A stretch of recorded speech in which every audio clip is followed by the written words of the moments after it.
Okay, everyone, welcome to the Theology and Ethics podcast of the Kirkwood Center. My name is Anthony Costello. Before we get started today, I'm going to apologize. My camera seems to be a little bit on the fritz. I'm trying to set up a new studio setup here in the office.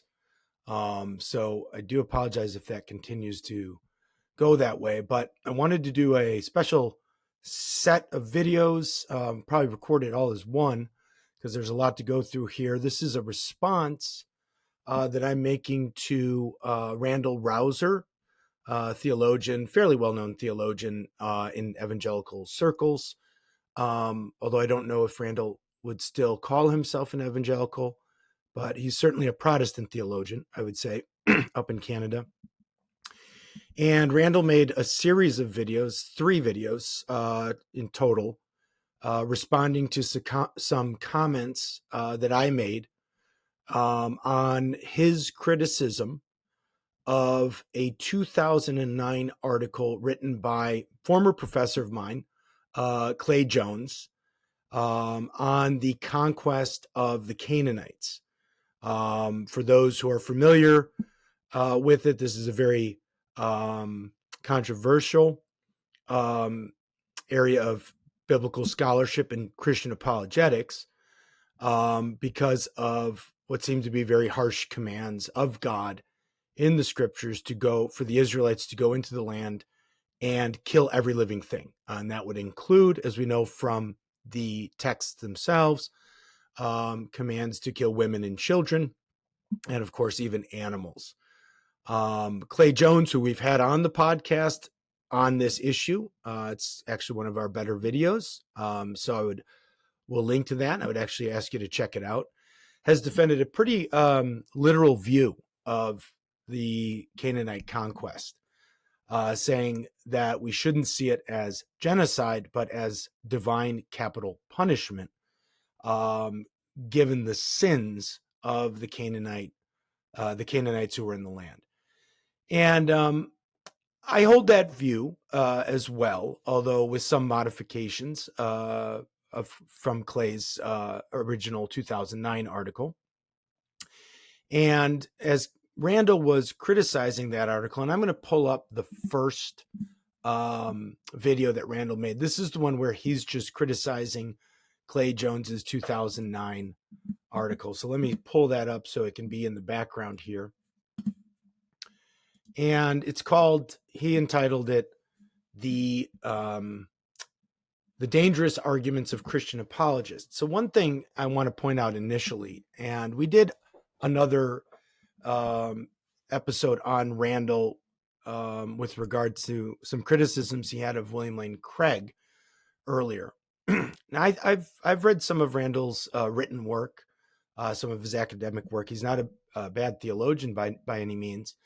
But recently, he really seems to be on a crusade of some sort to not just maybe undermine certain Christian apologists who have gained a certain level of notoriety and fame via the internet and so on and so forth. And these would be people like William Lane Craig, like Mike Licona, who he's mentioned in previous videos. He likes to call him MAGA Mike.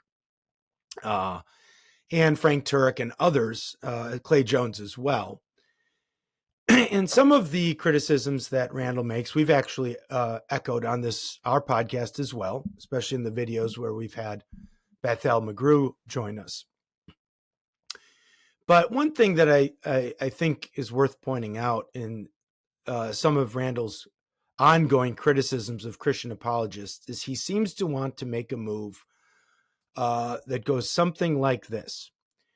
Conservative evangelicals who defend a literal reading of the conquest of Canaan, Joshua's conquest of Canaan, and who are conservative politically, and especially those who are politically conservative, who defend the conquest of the Canaanites and the commands of God to do so, and who voted for Donald Trump, are especially dangerous people. These are people you have to sort of watch out for.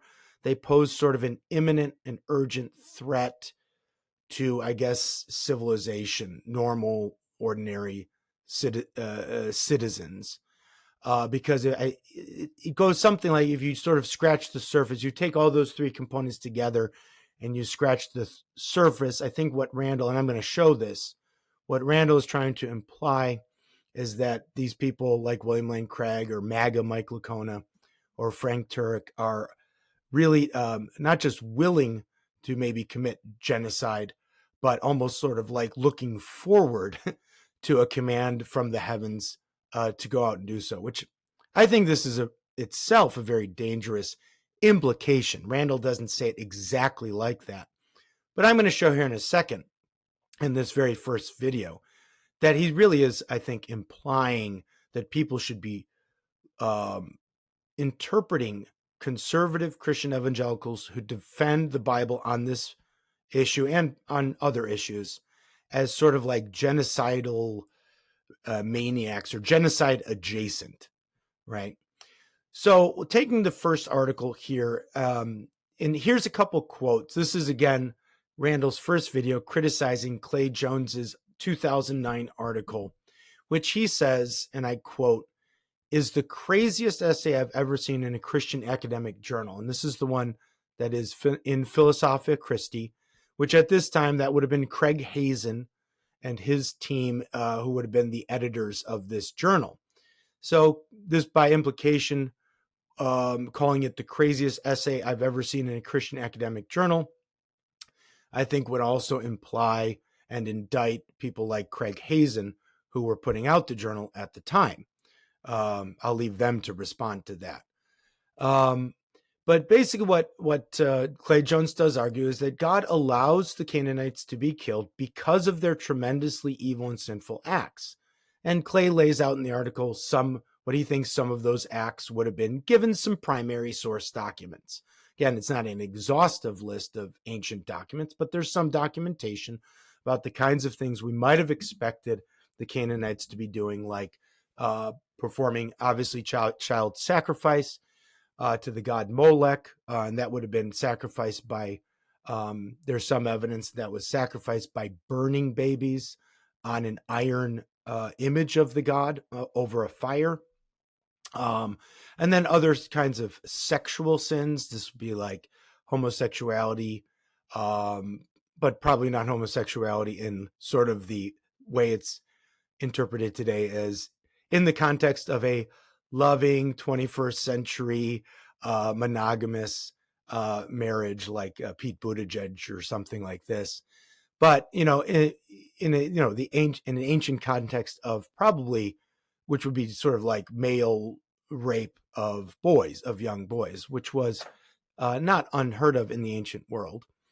And then other kinds of sexual sin like incest and bestiality, of which there's evidence that these types of things might have been part and parcel for an ancient pagan culture like the Canaanite culture.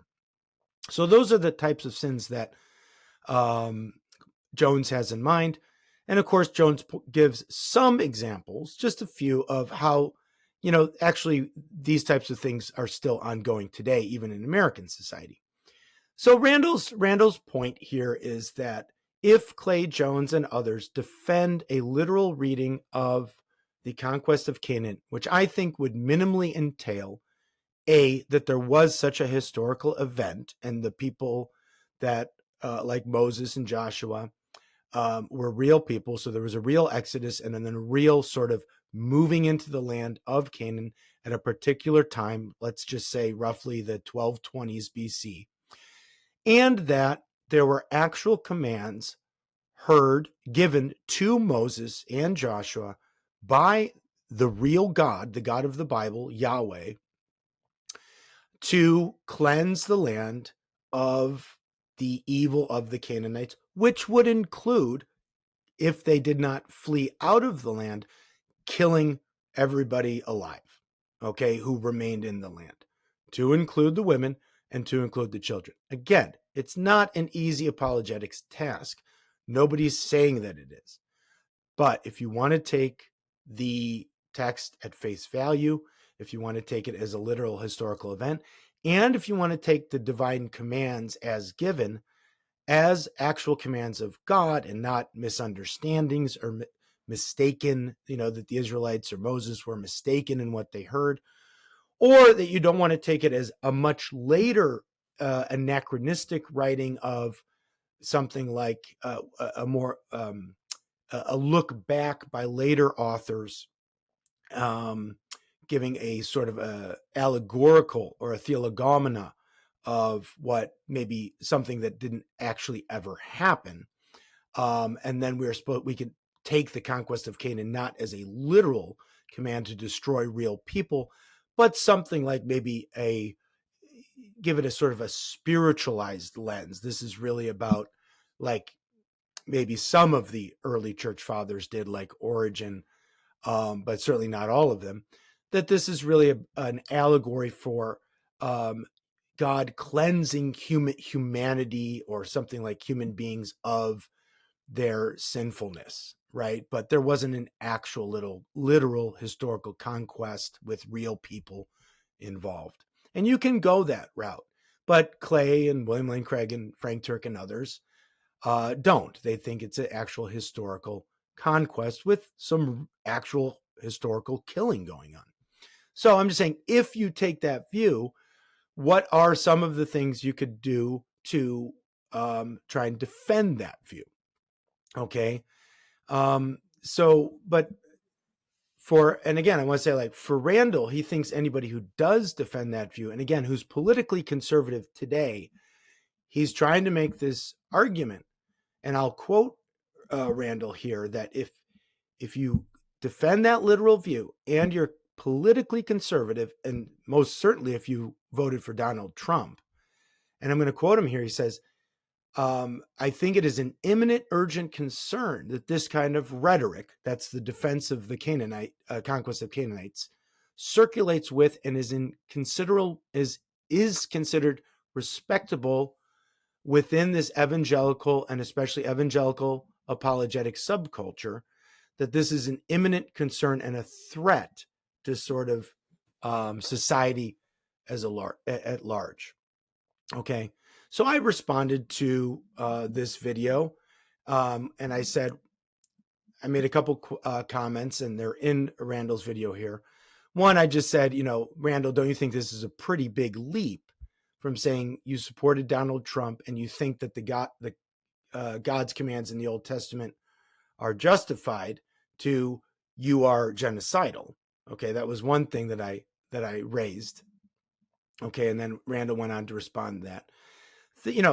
Thinking this is kind of a dangerous thing to do, right? Because it assumes that if you are defending God's commands in the Bible, that you would then just defend genocide in general. Like today, we're just going to defend genocide. And I don't think that actually follows. I think you can defend the biblical text, and that God, in this one particular instance, for a particular place, namely the land of Israel or the land of Canaan, that place matters. The land matters, right? Without then saying you are defending genocide in general today, and that if you heard, again, a voice from heaven today, you would be already rip ready and roaring to go out and commit genocide. And I think Randal's very close to basically just claiming that. Okay. So I feel that he is setting up a straw man of certain Christian apologists who want to defend the Bible here. Okay. We're not defending the killing of infants in general. Okay. On that point, he then goes on to, I think, also Strawman Jones's article, where he says that Jones basically says, if children have seen something evil, then they become worthy of being preemptively killed. And I don't think Clay Jones is saying that. But what I'd like to say with regards to the way Randal posed this, that when he says, these certain Christian apologists think that if children just see evil things, that therefore it'd be justified to preemptively kill them for having seen evil things because they're inevitably going to grow up and do the same things. I'd like to push back on that, and in this way. Randal, in other videos that he's done on the Canaanites, has suggested that what we need to do is we have to have a very thick description, and I think this is right, of what it would be like to imagine. So we have to vividly imagine what it would be like for Israelite soldiers to be going into a village in this ancient context. Maybe they've already fought with the opposing males of the Canaanites who've come out. They fought battle, and now they're going into the village, or maybe there are still combatants in the village itself, right? Canaanite combatants in the village themselves, spread amongst the other women and children who are villagers, for the Israelites to go in there, swords drawn, and unleash havoc on this community, on these villages, killing the men, taking the women, slaying them, and using their swords to slay the children as well. And so I agree. We should imagine what that was like. And obviously, this is pretty much standard fare for ancient and even medieval warfare, all the way up and until the modern era. So we should imagine it seriously and vividly, and have a thick description of that. Where I would push back here, and where I think Randal has not done justice to the idea of where he just says kids see evil things, therefore they can be preemptively killed. I think we have to have a thick description as well. And I'm not saying that this answers the problem of the Canaanite conquest completely. I'm just saying it's a mitigating factor. We all should apply Randal's criteria of thick description or vivid imagination of Israelite soldiers killing villagers, Canaanite villagers, or city dwellers. We should have an equally thick and vivid description of what it would have been like for children to be growing up in a culture that maybe practices repeatedly as part of their culture all of these sins that I mentioned earlier: incest, bestiality, child sacrifice, war, their own version of warfare, and possibly torture of enemies that they've conducted war against and with. What is it like for a child to grow up in a culture like that? It's not just like the child is passively over there, totally innocent, just seeing these things. The child is already, like in any culture, being indoctrinated into them. And we should point out as well, if we take the Bible seriously and we take the spiritual realm seriously, that all of these atrocities that the Canaanites were committing, and committed over a 400-year period, right? Because there's the passage, I believe, in Exodus where God says he allows this to go on for an extended period of time and doesn't let Israel go in right away until the sins of the Canaanites reach their fullness. So there's even some indication in the Old Testament that God is restraining his wrath for an extended period until it gets so bad that then the Israelites can go in as sort of the judges and the jury who are going to carry out the divine commands of destruction. But what is it like for these children to grow up in this culture? It's more than, I think, just this sort of just reductionist idea that they just see these things. I mean, just like in any culture, we indoctrinate our children into the ways of life that are important to us. And the ways of life of the Canaanites that I just mentioned, they're also explicitly connected to the worship and adoration and devotion towards a demonic god or set of gods. And I think we need to take that cultus aspect of an ancient pagan society, and even contemporary ones, very seriously. I mean, I'm just speculating here, but let's think what it was like. What is it like for babies to go into a market square and attend the ritual sacrifice of other babies, and to see that from day one? the Canaanites would have had priests and high priests. And again, this is speculation. But would not the priestly fathers or the high priests or maybe even the priestesses have at some point had to start indoctrinating the next generation of high priests and witches into how one performs a ritual child sacrifice or ritual bestiality. So I think it's just to say, oh, they saw this, therefore they're evil. No, I mean there's a little bit more. I think you've got to have that richer description of what it is like to be indoctrinated into a demonic system of sin and transgression that is just part and parcel of the life world that you're born into. Okay. So there's a spiritual component there too that I think Randal is ignoring. He almost comes off like maybe as a physicalist, as if the spirits that are being worshipped and the sacrifices that are dedicated to these spirits, that they don't exist, or if they exist, they have no effect on the people who are doing this. That as if these people and their culture, their corporate culture, would not be yoked to these entities in the way God had to wean the Israelites out of the pagan practices and ideas that had accrued to them in their time in Egypt.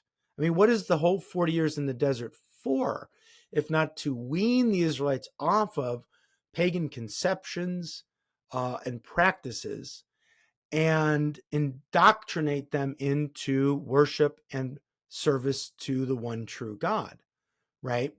So I think, again, Randal is not equally applying his criteria of thick description to the Canaanite culture. And I think that's what Clay Jones is trying to point out. Let's have a very thick description of what it might have been like in these ancient pagan cultures, what they were doing and why they were doing them. So I think that needs to be taken a little bit more seriously as well. Again, if we're going to vividly imagine what it would have been like for the Israelites to go in and conduct this war and kill women and children and slaughter animals, then let's just also equally apply that criteria to what it might have been like for men, women, and children to be participating potentially from a very young age in these kinds of activities, and how that shapes everything from their brain chemistry to their immaterial souls. Okay. Now, Jones and others like William Lane Craig, they will go on to just say that they believe that the children, the infants, those maybe certainly prior to an age of accountability, are translated directly into heaven in the presence of God. And Randal and others probably don't want to countenance that too much, because for them, it would be better to say like that, to sort of present it as if physical death is the worst thing that one could experience, right? But if physical death is not the worst thing that one could experience, and that the children are, or at least potentially, directly translated into the presence of God, then again, I think that is another mitigating factor that one would want to consider. Randal goes on to say things like how, this is around the 430 to 446 mark, how could it be that someone like Clay Jones is allowed to teach at an evangelical seminary like Biola, one of my alma maters, yet, people who defend same-sex marriage can get fired the next day if they defend same-sex marriage. And, I would want to say to that, like, I responded to that, look, I mean, what Clay Jones is defending is not out of line with the mainstream of the historical Christian tradition, whether you like it or not. It's not a radical view. It's not like Origen's allegorical view of the conquest has been the only interpretation of Joshua's war against the Canaanites in church history. So yeah, Randal does go on and say this is a bigger problem for evangelicals at large to have to defend the Canaanite conquest literally. My only point here was that, well, Jones is not on outside of or holding on to some kind of radical view that no one else in church history has held to, again, whether you like it or not only in his defense of the conquest of Canaan, but also in his defense of traditional marriage.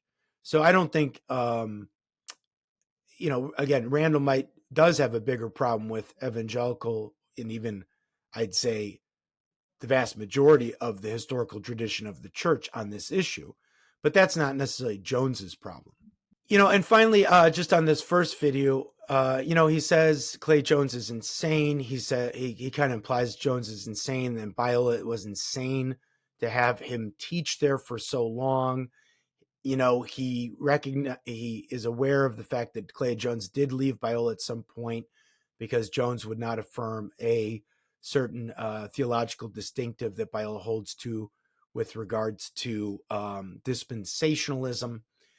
And he says, wow, Biola will get rid of people because of their views on dispensationalism, but they won't get rid of people who hold to a literal reading of the Old Testament texts that are relevant here. And again, I think, and then he mentions again Mike Licona, who apparently Mike Licona is I don't know any of these people personally other than Clay. Mike is very politically conservative, and I guess so is Frank Turek. And he goes on to basically warn everybody that if these people defend the conquest of the Canaanites and the divine commands of God, and they are politically conservative and supported Donald Trump in the past, then, you kind of better watch out, because if you scratch the surface, they are like genocidal adjacent sort of maniacs. So I think it's a kind of a it's a kind of a demonization tactic. Randal always comes off sort of very, like I'm, the morally good person here, and you just got to watch out for these really nasty conservative evangelicals. They're very dangerous. If you scratch the surface, they want to sort of go out and are willing to, if not kill children themselves, I guess support those who might want to do it because they think everybody's terribly sinful and so on and so forth. So I think that is implied in this first video. And now I'm going to respond to Randal's response to some comments I left on that article. As I said in the last video, I think what Randal's doing here is itself quite dangerous. He wants to present evangelicals, especially evangelical apologists, who he seems to have a certain kind of crusade going on against. People like William Lane Craig, Clay Jones, MAGA Mike Licona, as he calls Mike Licona, and others who defend a literal conquest of Canaan and who try to justify the commands of God that were given to the Israelites as sort of like themselves. If you were to scratch the surface, they're sort of like would be willing, if not even eager, to commit genocide themselves. And this is especially the case if they're Donald Trump supporters. And of course, he mentions Christian nationalism and MAGA in these videos. So I responded and said, look, Randal, are you really implying that MAGA is genocidal? And he responds where he says, I'm spreading misinformation by suggesting that he's implying that people who voted for Donald Trump and who are politically conservative and who defend the conquest of the Canaanites, that he's implying that they're genocidal, or that they're, deep down they're genocidal, or they'd be open to genocide, or he'll call them defenders of genocidal rhetoric, as if, we'd be willing to go out and commit genocide today if, I guess, we heard some kind of voice from heaven or something. Okay. And what he says is, what I did say was that there are Christian leaders who are devout. This is Randal's words. He said, I don't even know what MAGA is genocidal means. And then he goes on to say, what I did say was that there are Christian leaders who are devout supporters of MAGA in the Christian apologetic space. And that same space, many of these same people actively promote arguments for the moral licitness of genocide. And he doesn't qualify that with the genocide as given in the Bible in this particular place and time and land. He just says genocide in general.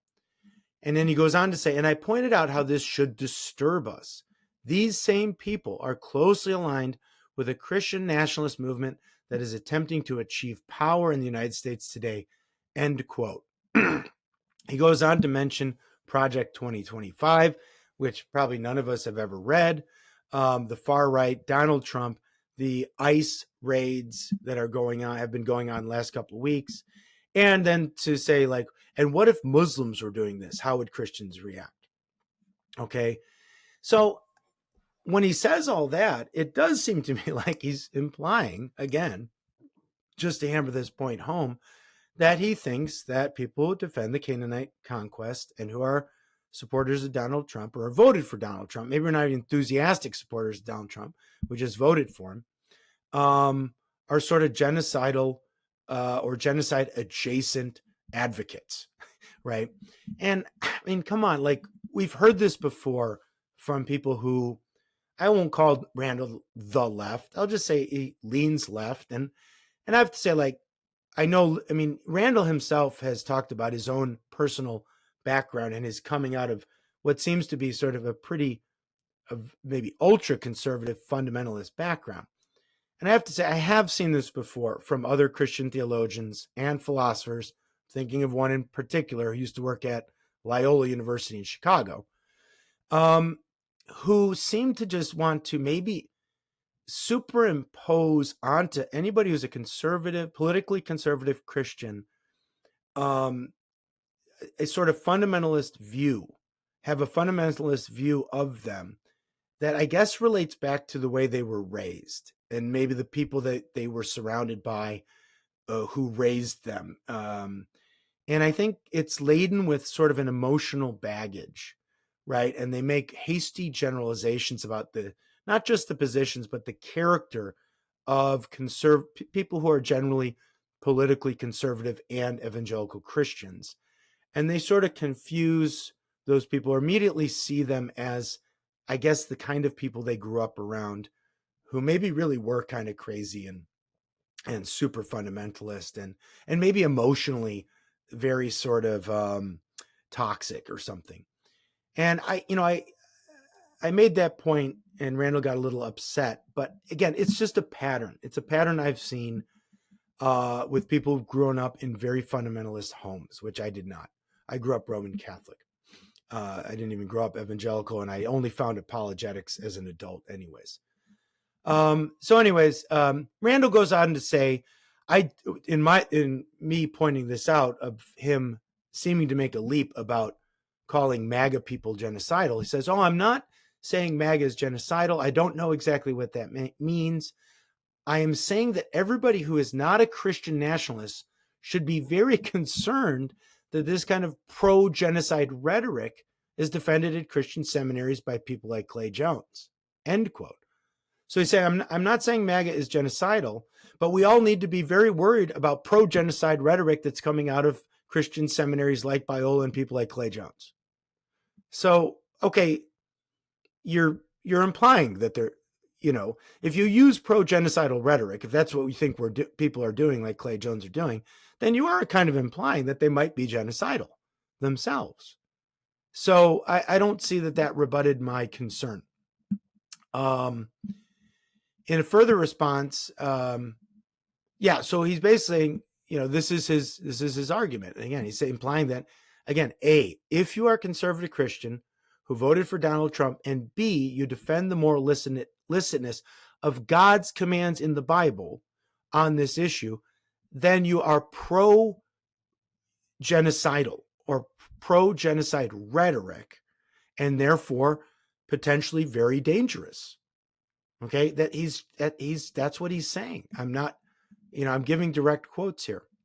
So another thing that gets brought up in this video is where I said I push back on Randal's, which is very commonplace now amongst certain people, theologians, to just call this genocide. And I'm pointing out, very technically speaking, genos relates to people group, ethnicity. And technically speaking, this is not genocide in that sense, in that very strict sense. This is not an attack on the Canaanites because they're Canaanites.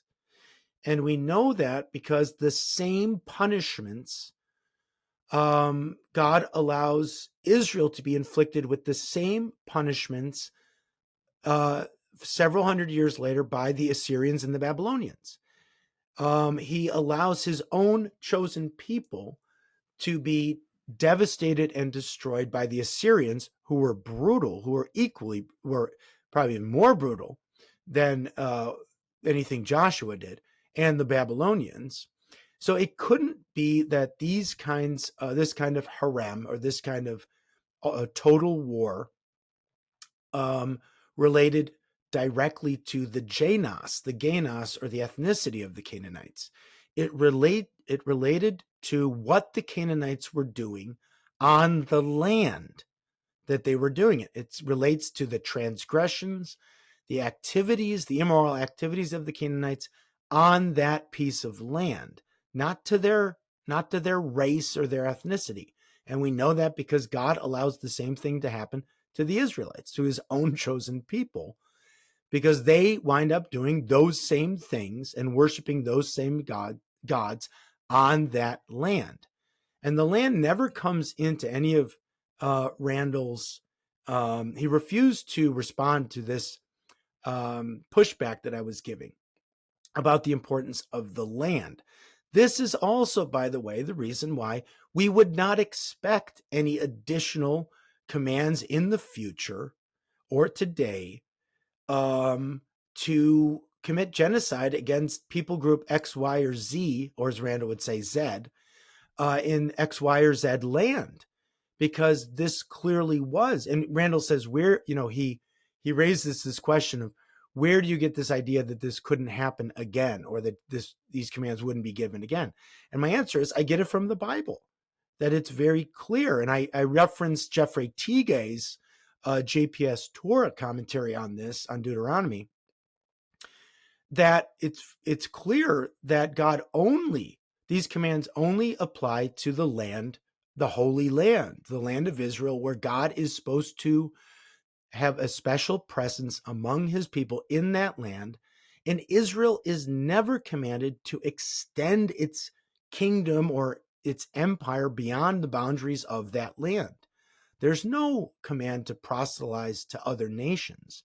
The whole sweep of the Old Testament is, once that Israel is established in the land and it has been purified of false worship and the atrocities associated with that false worship, then Yahweh will reside in that land, and the nations will come to see Israel and how Israel lives under the rule of Yahweh, and that they will then take that example back to their own nations with them. Randal knows this. He just didn't address it. So because that is the precedent set in the whole sweep of the Deuteronomic history, right, we would not expect, in fact, we shouldn't expect, that there would be any more commands of God to just go commit genocide somewhere else, all right, or anywhere else, or against any other people group other than a people group in that land, in that place and time, doing the things that they were doing in conjunction with demonic gods. So even if there's some pagan cultures, and this was a mistake, you can say this was a mistake in church history. If there are pagan cultures in, the regions today of England, Ireland, and Scotland, the Picts and the Celts, that the Christian missionaries, if they did, and they didn't necessarily, but they were not commanded to go in there and conduct harem against these pagan cultures, even if those pagan cultures were worshiping, their Druidic or Pictish gods and committing child sacrifice. Why? Because that's not the Holy Land. That's not the land of Israel. That's not the land where Israel was supposed to reside, and the nations come to see how Israel lived under the auspices and reign of Yahweh.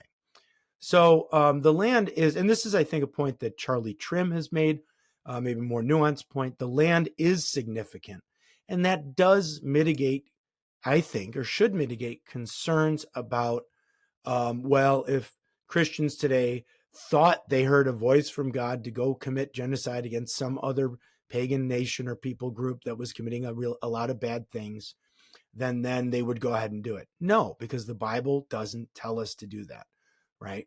This was very much restricted to that time and to that, especially that place and that location.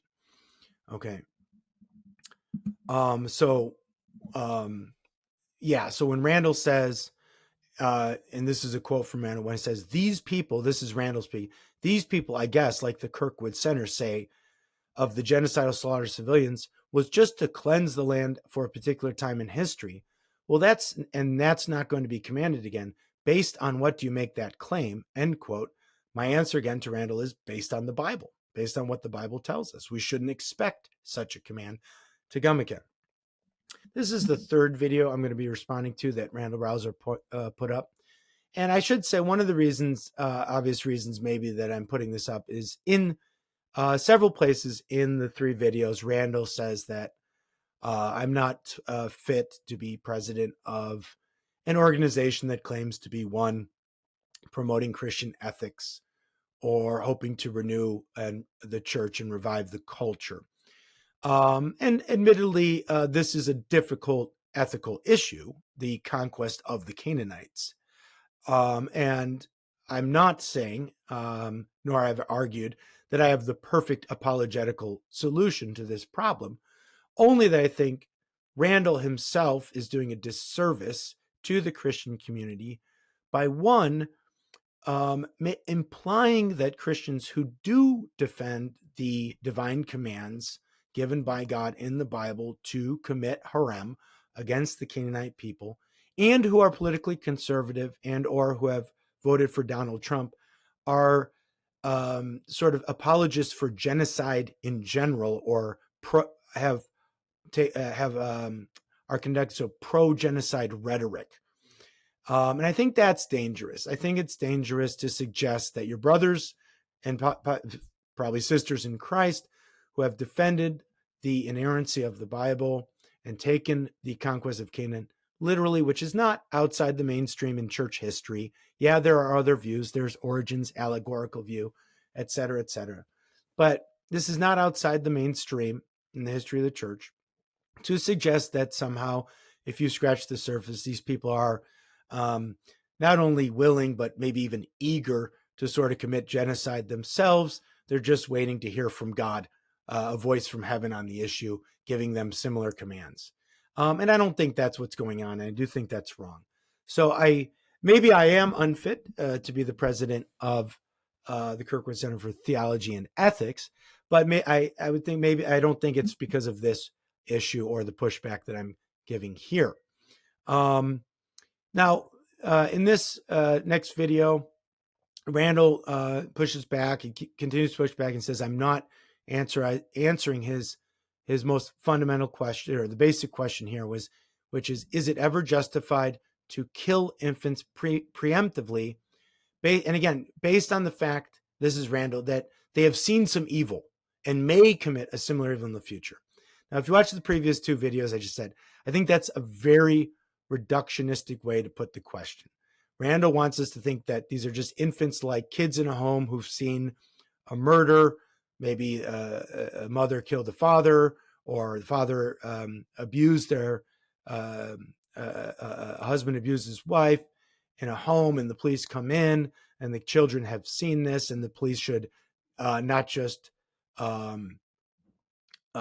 maybe kill the perpetrator who's maybe about ready to kill the husband or the wife, but also kill the children because they've seen something evil.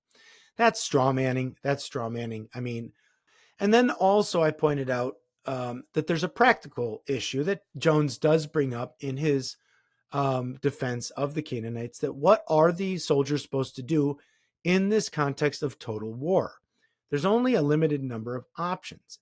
Now, unlike today, after 2,000 years of Christian history and the modern technologies and capacities we have, where, of course, you do always try and avoid targeting, or, I mean, under just war theory, as developed given 2,000 years of Christian theology, you try and avoid the intentional targeting of non-combatants, children, women, other men who are non-combatants.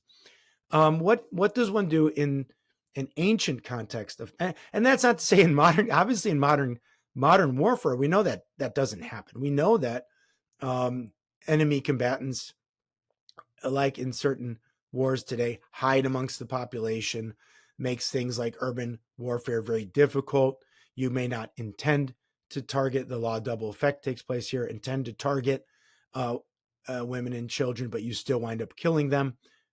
So there is, and you may in certain contexts have to preemptively kill a non-combatant, well, a child, right? And I gave the example from Afghanistan of children being trained in Afghanistan to implant and detonate IEDs. It was common practice. And Randal sort of scoffed at that suggestion and said, well, we're not talking about childhood soldiers here. We're talking about infants. And I understand. I'm just saying we have evidence, whether it be the Hitler Youth of the 1930s or recruiting sometimes very young boys into child militias to not only conduct warfare against an enemy, but also to hate them, right? So we do have examples of that at a fairly young age. Now, it's not going to go all the way back to like 1 or 2 years old. But again, that's where my previous point about, well, what is it like for an infant to be born into sort of this very evil kind of system of demonic worship, and the day-to-day practices of that? Like, we need to at least take that seriously, right? But anyways, so Randal says in this video, he says that, this should disqualify me because I think that there may be cases where the preemptive killing of a child, not murdering, killing of a child may be justified. Because if it's justified, it's not murder, it's killing. And he says, well, would I do this with rape? He says, what about rape? Now, it may be implied in the biblical text that the soldiers would have been allowed to rape the villagers. It's not said directly. There's no command of God for the Israelites to rape the women. There's none. So I just said, well, look, there is no command of God in the biblical text to rape. There's just a command to kill. Okay. And Randal pushed back and said, well, how if that these are morally equivalent to kill children? And he keeps saying to commit genocide, which I already said, I don't think it's right to use the term genocide. It's killing of non-combatants. It's killing of women and children. I'm going to absolutely grant that. That's right there in the text. But I'm not going to say it's based on genos, that it's not based on ethnicity. It's based on the two criteria, one of which textually is not sufficient. It's not sufficient to kill the Canaanites or any pagan people group only because they are worshiping a pagan god. The sins and the atrocities associated with that worship have to be there as well. Tige and others who wrote in the JPS series make that clear. You can't just have the pagan worship. You also have to have the actions, the unethical, immoral, and just outright grotesque and evil acts that are associated with that worship. That would justify the killing of the people, of those people, regardless whether they're Canaanites or Celts or Germans or whatever. Okay. And of course, this has to happen on the land, was that other point. But Randal wants to say, how are those acts of killing children, how are they any different than rape? And my response to that, well, they are different. Rape can actually never be justified because it has absolutely in principle, it has no instrumental value. Killing can have instrumental value. Namely, killing can prevent more evil from occurring, right? That's obvious. I think we all understand that. And this is Jones's point, is that while as difficult as it may be for us to grasp that killing the children may prevent additional evils from occurring, the evils that they would commit, right? Killing can do that. Killing can prevent the same kinds of evils from occurring more, or it can prevent even worse kinds of evils from occurring and from happening. So killing can have an instrumental value that makes it justified. Rape doesn't. Rape just is not like that. That's why God never commands it, right? There's no instrumental value. There's nothing that can make rape good. Okay, committing rape does not prevent some other evil from happening, some additional kind of evil or greater kind of evil from happening. So it is always intrinsically wrong. Now, what we have to bring in here to support that is God's divine foreknowledge. Are we willing to grant that when God gives these commands to Moses and Joshua, he has foreknowledge, right? That he would know this. And the other part of this is, and if the Israelites intentionally kill these children, maybe not only do they prevent future evils or even greater evils from occurring through these later than adult children, but then this is in some way merciful because the children do actually go directly into the presence of God. I know people don't like to hear that. I know that's a tough argument to make, but I think at least needs to be considered, unless if we're not atheistic materialists, that these children did not cease to exist when they were killed. They don't cease to exist, right? Their souls are released to the Lord, at least potentially. I mean, you might even take a molinist view and say, well, the ones who maybe would have turned out to be believers in Yahweh are saved and translated directly to heaven, and the ones that are not maybe do go to eternal damnation. Okay, fine. That's a harder point tack to take. And I'm not saying this is an easy argument to make. And I know there's responses to this. So I understand that. But I just want to say, like, you at least have to take that into account, that the killing of the children could have instrumental value and then is not intrinsically evil in the way that rape is intrinsically evil, because there simply is no instrumental value to rape at all. Now, I do want to say on this point of, if Randal believes that killing children is intrinsically wrong, which means there's no other circumstance or condition that can ever make it right, I hope he applies that to the contemporary issue of abortion. Because if he does, if he's consistent and he applies that to abortion, then abortion has to be wrong in every single instance. Because it can, even in the cases of a pregnancy brought about by rape or incest, to kill that child, according to Randal, would be evil. It would be intrinsically wrong. So you cannot allow for abortion under any circumstances, according to what Randal says in this video. So I would encourage Randal to say, like, if killing children is always evil and there's never any mitigating circumstances, I would ask him again to please apply that to the contemporary issue of abortion. And not just the contemporary issue, but the historical issue of abortion, because abortion then on this view can never be justified. And I would embrace that as well. I don't think abortion is ever justified. Okay. So again, here, killing can be justified, my position, under certain circumstances. And one of those circumstances was when the one true God issues a divine command for a particular place, here, the Holy Land of Israel, a particular time, and under a particular set of circumstances. That, as harsh as it may be, and I'm not saying it's easy to accept this, that those killings of those children at that time and on that land, and given the sins of the Canaanites, was just. Okay. And there's two other reasons why that might support that argument. One would be that the physical death of the children may mean that they are then immediately translated into the presence of God. We're not atheist materialists. We don't believe that they end the day their body ends.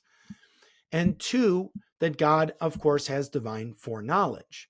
The Israelites didn't, but God does. So if we take God seriously as the God of the Bible, then we do have a philosophical argument as well that God's divine foreknowledge would allow God to know which children would have gone on to conduct the same kinds of evils that their parents would have, so on and so forth. And I think that is also a mitigating factor that needs to be taken into consideration. And again, I think I started this, I went off on a tangent. The practical concerns of what does an ancient Israelite army do given a context of total war with the remnant children in a village or town? Do they leave them, just abandonment, so where the children are probably going to starve to death or get eaten by animals, wild animals? Maybe some of them will survive if they're a little bit old enough to do so. Do they adopt them? And I agree. The adoption idea would be the one we say where we would want to all say, yeah, they should adopt them. And I'm not, maybe there's a strategy there. Maybe the Israelites should have adopted the children and taken their own homes. And Jones has some responses to that as well. And that's probably the one area where I think I would have to do more work on. Could the Israelites have literally just taken the kids as their own?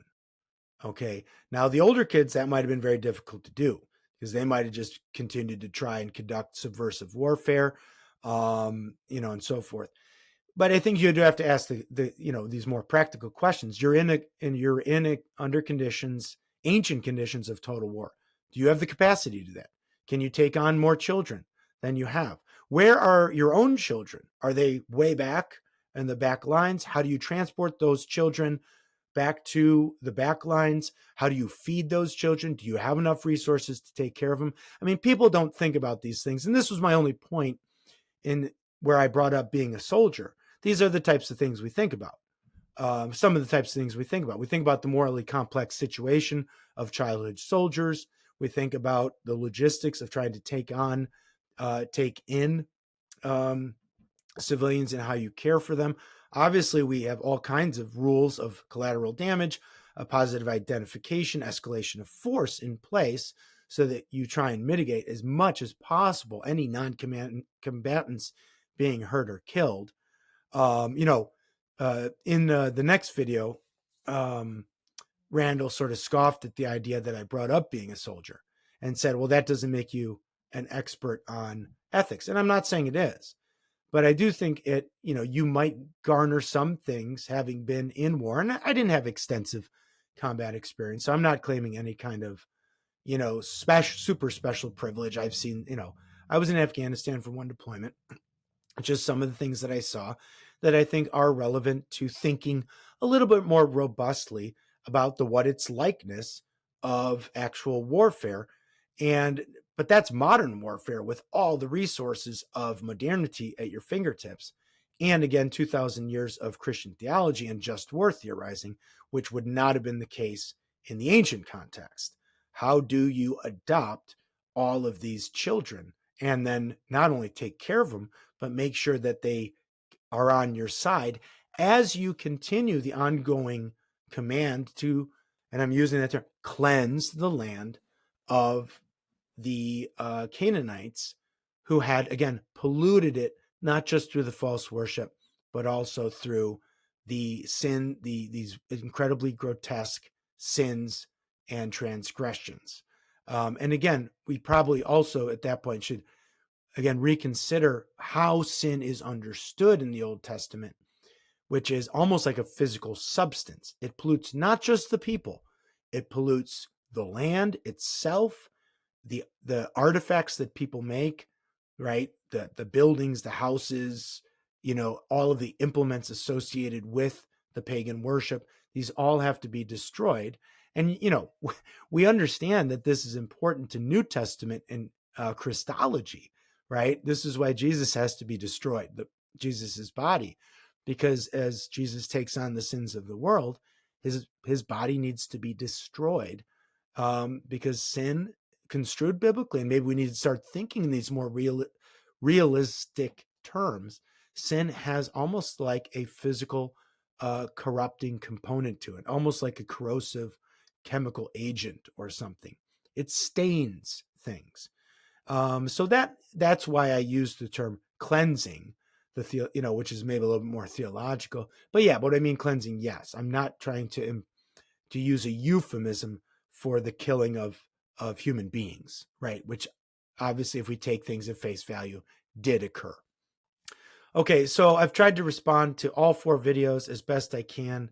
Again, just to summarize, I think Randal is doing a disservice to the church in trying to imply that conservative Christian apologists who defend the Bible on this account and who are politically conservative, maybe even voted for Donald Trump, are themselves somehow defenders of genocide in general, or even maybe eager or anxious to commit genocide.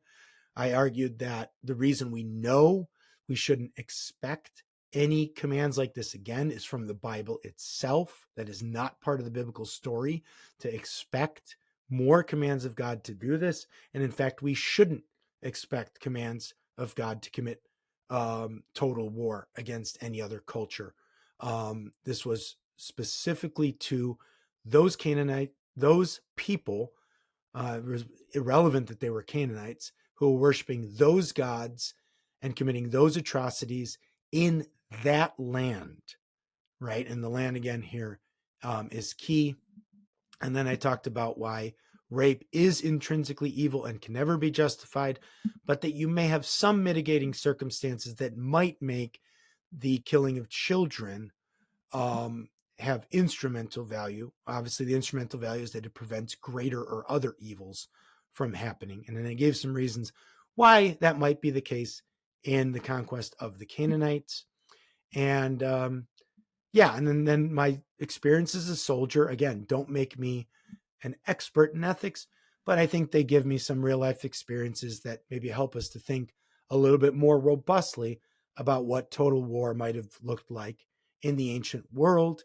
And again, what were the practical concerns? What were the Israelites supposed to do with these children once they had killed the parents who were participating in all of the evils associated with the demon gods? Were they supposed to adopt them? If so, how do you actually do that?